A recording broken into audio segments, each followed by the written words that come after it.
Okay, we are moving on to our gathering step, and you are more than welcome to gather with the 2 lines of basting stitches and then pull your bobbin threads.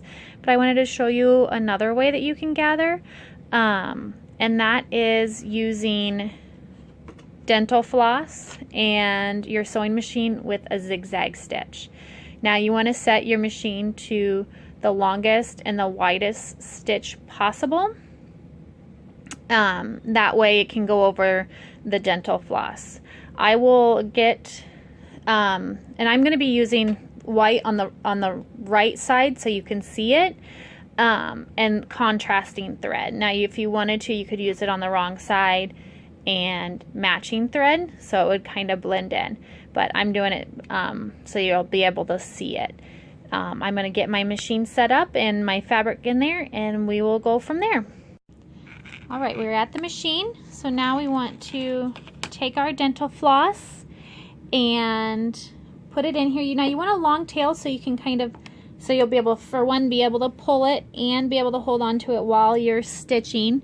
So what you're going to do is you're going to line, like I line my dental floss up with this middle notch on my foot of my presser foot, and because I know my zigzag stitch will go over and not hit that middle portion, so I want to keep it lined up with that.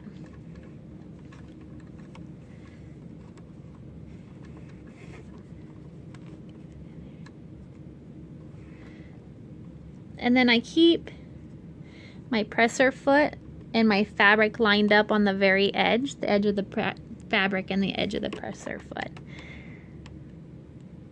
Put my foot down, put my needle down, and then I just take it slow. It takes some practice, but you'll see that it's just stitching right over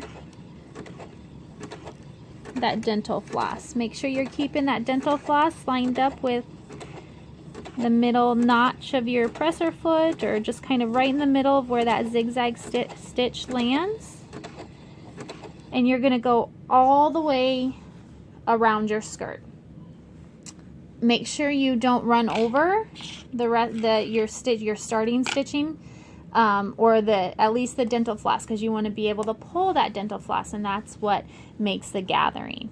So I'm going to finish up with my zigzag stitching all the way around, and then we'll be back and I'll show you how I pull the dental floss to make the gathering.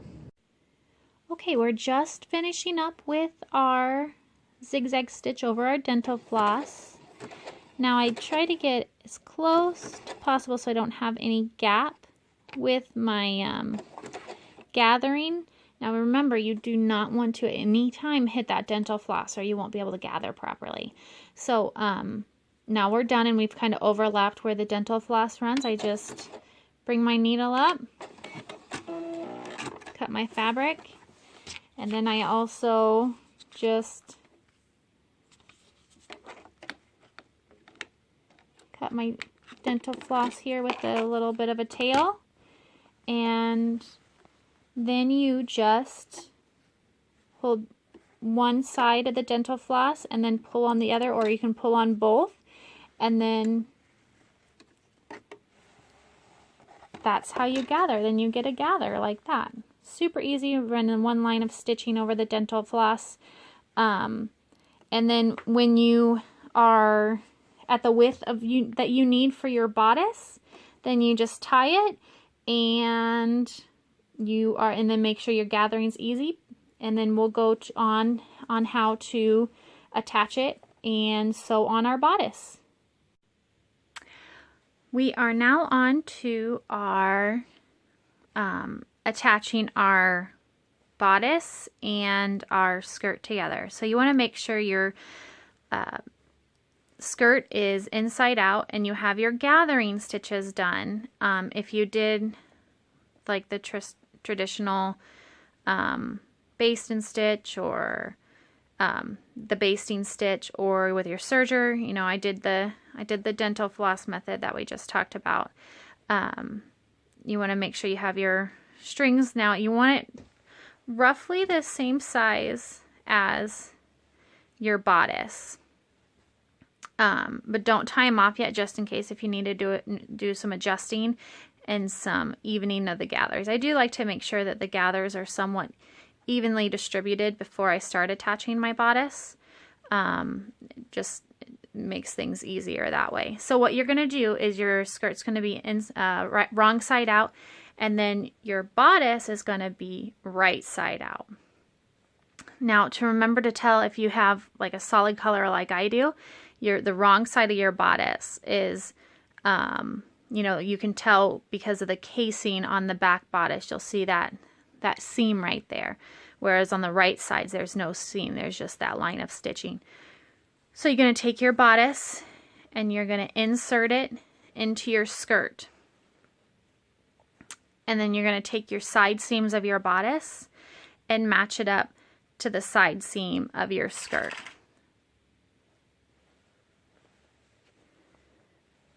My side seam. So here's the side seam of my skirt and the side seam of my bodice, and you're going to pin it. Okay, so now you can just go along and pin your bodice to your skirt. And this is kind of why I don't like to tie off my stitches just yet, just in case if I need to give them a little bit of an adjustment while I'm still attaching it. And once I know it's the right size to fit, like the bodice and the skirt fit, I will then tie it off and then go back and readjust my basting stitches. So with the back bodice, because you do have a little bit of a gather from the elastic,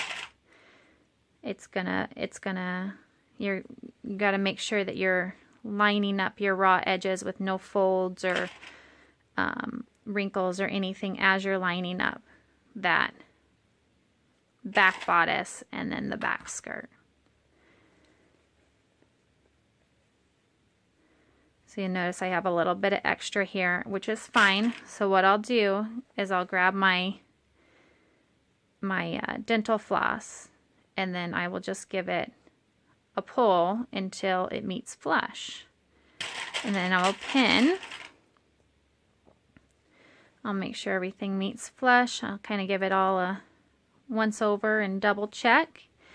And then I'll get my dental floss here, and then I will just give it a tie.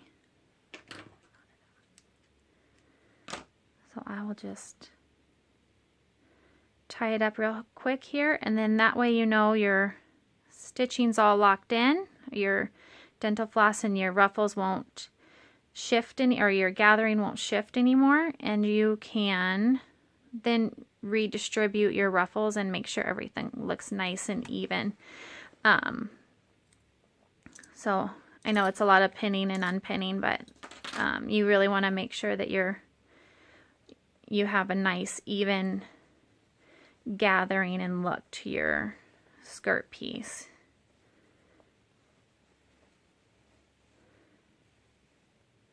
So, and then once you are happy with the evenness of the gathering, you repin. And then I like to go back to my sewing machine and actually baste it together to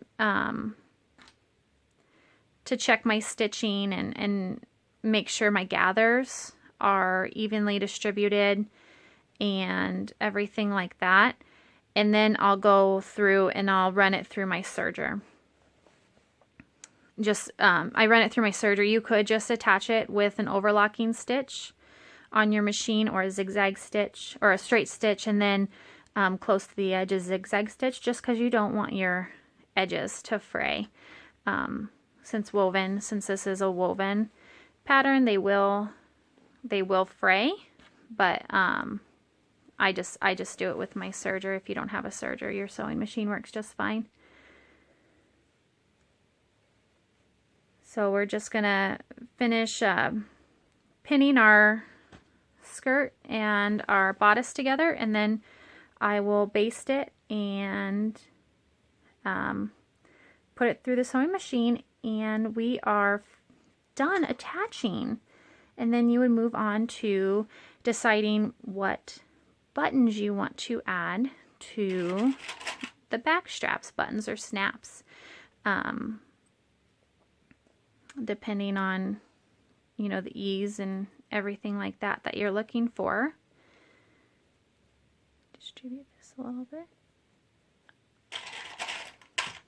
All right, so now you're just going to go and you're going to sew with your 1/4 inch seam allowance, and then you're going to stitch your bodice and your skirt together, and you are almost done. Okay, now we have our bodice and our skirt attached, and we are so close. But I just want to kind of talk about those gathering stitches or that dental floss or whatever method you may have done.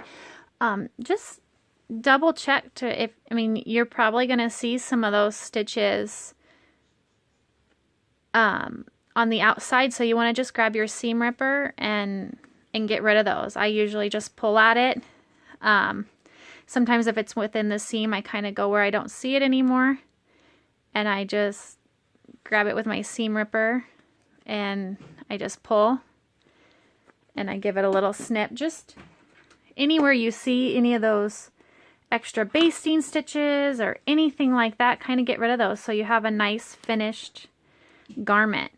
So you can see some of my zigzag stitches, so I'm just gonna come here and get rid of those. It just makes for, you know, you work so hard to make your gathering even and everything like that, so you want to make sure you get rid of those. And now we are going to move on to you can go ahead and move on to the next steps in the tutorial. Thank you.